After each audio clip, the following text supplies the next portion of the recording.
G'day guys, it's Trader Cobb here. It's the 14th of September and I think this video will probably go out early in the morning as it's quite late at the minute here, but I thought I'd get the video out because it's, the market's up, well, Bitcoin's falling pretty hard across the board. We're seeing some pretty good strong what I would consider buying opportunities, but it's falling pretty hard right now, which is good. It's healthy. So where am I picking? I mean, that seems to be the talk of the community at the moment. Where's it going to bottom out? When's it going to bottom out? Oh, I don't really care, but I'll do the analysis for you guys. And let's have a look. I'm going to combine a couple of things. First of all, we've got to look at our last run up and where we pulled back to get a bit of a gauge as to the cyclicity of Bitcoin. Obviously, we've only had two major rallies, two massive, one, back at the end of 15 or, early 15 to the middle of the year, then it sold off, and then another one throughout. Well, actually, it's all been this year, really. It's just all happened very quickly. Now, let me just go to the weekly because I like using the weekly for this. Let's have a look. As I've pointed out before, here's my moving averages here. I like to see them price pull back in to those on a pullback. So we've seen it move away on a bust up, pull back in, move away, pull back in, move away, pull back in. This trend is very much intact. It's a great trend. It keeps setting higher highs, higher lows, higher high, good convergence of the indicators, nice steady momentum. It just looks like, people say that they're all jumping out saying it's crashing, it's crashing. It's not at all. It's a pullback. It needs a pullback. Markets need to come back to equilibrium, that they don't just go up forever. This is needed, letting some profit taking happen, blowing off some steam. It's bringing a lot of press to the market again as well. Some of it ridiculous, but the old saying, any press is good press, right? So it's looking good. So I like Fibonacci when it comes to whereabouts will we pull back to, and I like to have a look at support and resistance levels. So I'm just going to draw in the fib on this last move. Now it pulled back to a round number of 2,000. Okay, and 50% Fibonacci. All right, so 2,000, round number, and Fibonacci 50%. Let me just move that down because I'm going to use that again in a minute. I'm going to draw it again from this low to this high.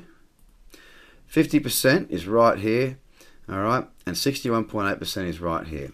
So the 50% would have us at 3,400. All right, so it's very possible, and it's nicely in that buy zone. I'd actually like to see it pull back a little bit further. I'd like to see it hit the 61.8% fib right on 3,000 and on the old highs. I think that would be a very good place for this market to pull back. Now I'm going to do a double fib, do my double fib cluster, draw them both in, the most recent.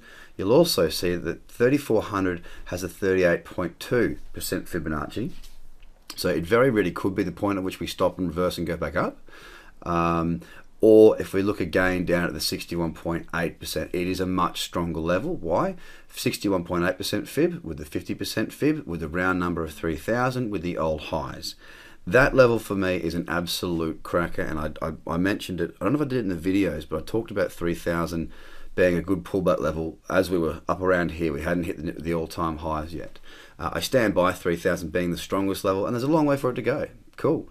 What have I been doing as far as Bitcoin buying? I think it's wise to start looking for, putting some orders in around the 3,400, maybe getting some at 34, trying your luck at 32, and I'm going to have a big old wedge down there at 3,000, looking to see if I can get that. That'd be great. All right. Now keep in mind what I'm doing here. I'm investing. Okay, I'm investing in Bitcoin. I'm investing in cryptocurrency as a market.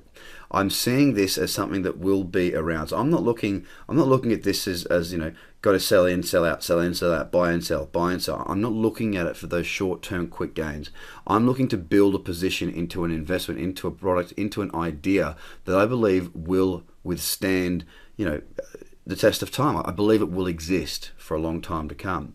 So with that being said, I don't mind if I buy at 3,400 and it falls down to 2,000. I'm investing in the longevity of this idea. I always say to people they need to know what their strategy is before they can then go forward and understand what it is that their purpose is in the market. What are they trying to achieve? If you think the long game, you can build towards it. If you're thinking the short game, you better be bloody good. All right. Now I do a bit of short game stuff. I am a trader. But I also do a number of long investing stuff. And I love what's happening here in this pullback. If we also have a look at what happened last time, we went from 1,000 to 3,000. Now, if we pull back to 3,000, 3 times that, which is obviously the multiple of the last run, gets us to 9,000, gets us up around that 10,000 mark where people have been talking about potential for Bitcoin to reach in the not too distant future. It's all coming together. It's all adding up very, very well. I absolutely love this. From 3,400 down to 3,000, I'll be looking to buy Bitcoin. Thanks, guys.